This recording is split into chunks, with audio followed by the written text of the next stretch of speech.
I love books of quotations. I read them for pleasure. I've got a few of these compilations, and one of my heroes is Winston Churchill.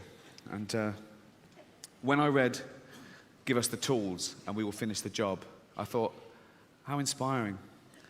And when I read "Never in the field of human conflict was so much owed by so many to so few," I thought, how patriotic.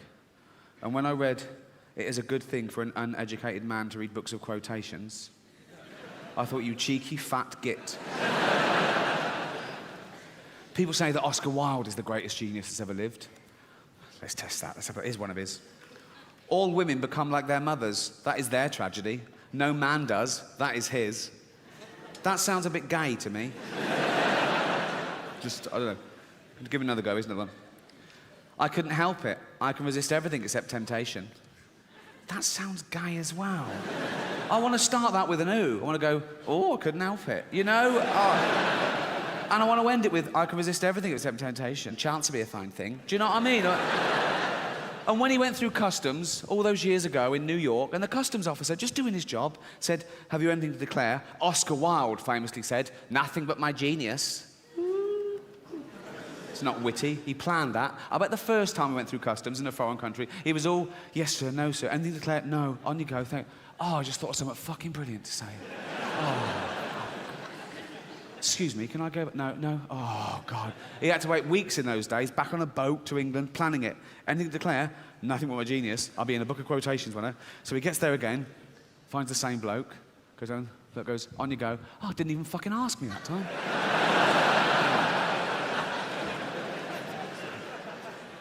"Excuse me, they didn't ask me for anything to declare." Random. Oh, fucking random. Back on the boat, 3 weeks planning it, anything to declare, no genius. Gets there again, right? Gets in the same bloke's queue. This time he looks all shifty, so he gets called out. And the bloke goes, "Did you buy anything?" "That's not the question. Just say, have you anything to declare?" "Have you anything to declare?" "Nothing but my genius." Who's the butt plugs? They're mine. So, why politics? Because I want to give something back to society. Fuck off, I do. You don't know. And I can't enjoy this life when I see injustice, suffering, inequality. And I want to live and die, if necessary, by the morals I hold dearly, like Martin Luther King and Gandhi and Ben Elton. People have a problem with Ben Elton now. They think he's sort of sold out all his principles and just made as much money as he could, and he's just an annoying little twat. That may be the case, but they never have a go at Gandhi, do they? That's what I'm here. No, that's what I'm here for. A bit of balance. Never mind having a go at Ben Elton. What about Gandhi? He could be annoying. To me. I'll tell you a story about Gandhi. True story. When he came to England in 1930 summer, I haven't looked it up. It would have taken 30 seconds. I can't be bothered. I'll have it ready for tomorrow. Right. It was 1930 something, and fuck it. He got off the plane. Pretty sure it was a plane. Heathrow. Terminal 1.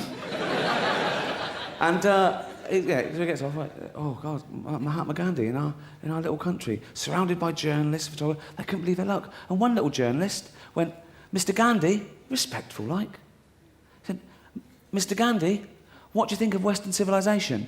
And Gandhi said, "I think it would be a good idea." Ooh, you sarky. For someone who doesn't want to get into a fight, he's a little bit... I mean... Okay, now. And what happened to sarcasm being the lowest form of wit? Oh, no, highest form of wit when Gandhi says it. If I'd have been that report, I'd have said, "Oh, very good, I'm not putting that." I'll ask you again. What do you think of Western civilization? I told you, I think it would be a good idea. All right, OK. I'm taking back your degree from London University. Oh, and your national health specs. What do you think of it now, Mr. Magoo? Yeah. Sarky bastard. But that's where my fascination with animals started at school. And I did well at school, but I felt that I just learned to pass exams as opposed to I feel like I just want to get so much knowledge now. It must be a sign of age, but I want to know about everything, things I never cared about before. I've got digital TV and there's 72 channels, all shit, except I watch hours on end of the History Channel and Discovery Channel now, just back and forth, like 6-hour stints at History Channel, Discovery Channel, back and forth. Ask me anything about sharks and Nazis. Not as bad as a lot of people make out. Sharks, I mean. Nazis, horrible. Don't get me... Sharks, brilliant. Nazis, rubbish. But the shark's an amazing creature. It's got sense up its body. It can tell the slightest movement in water of a floundering fish through electrical impulse. It can zone in on that. It's got good eyesight, contrary to popular belief. And it can taste and smell the slightest human secretion of, like, blood and sweat, 1 part in a billion from a mile away. A shark would have found Anne Frank like that.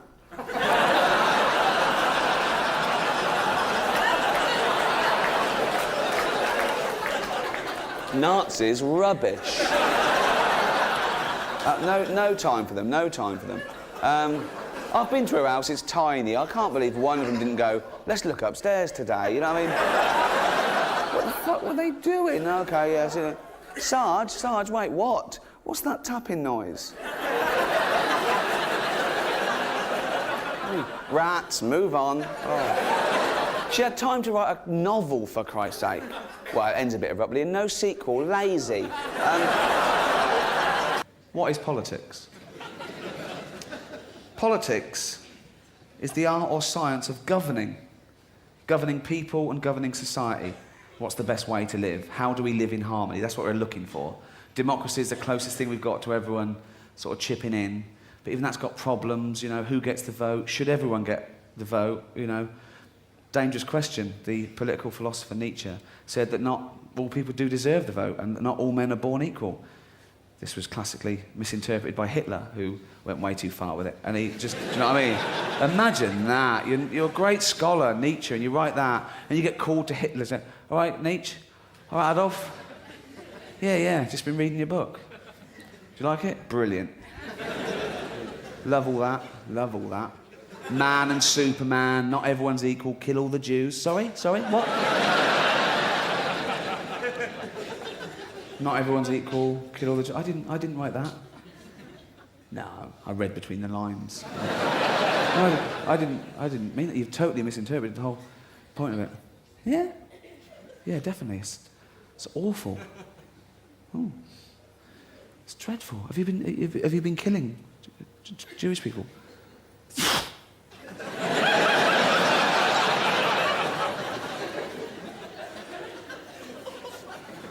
What? Have you been killing Jewish people? Oh. How many have you killed?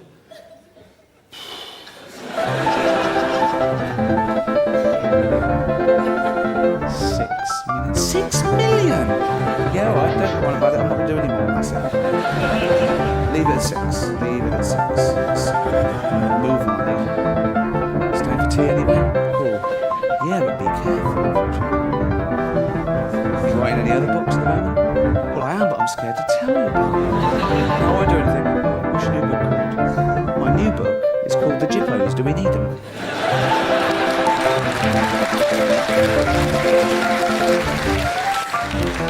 Not a traditional subject for comedy, the Holocaust. I'll give you that. Probably why Spielberg didn't put a laughter track on Schindler's List. It would have ruined it.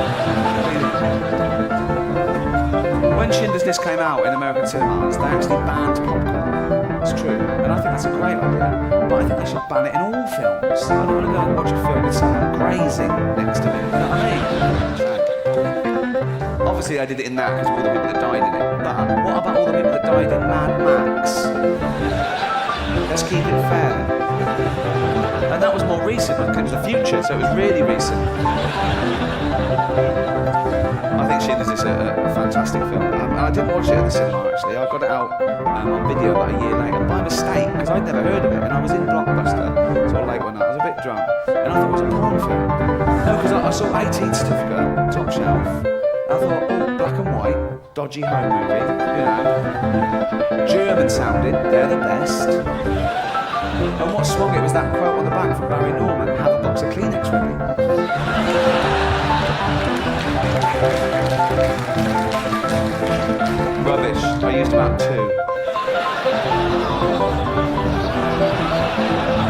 was a shower scene. Shut up, Bloody Henry, 30 quid, fuck off.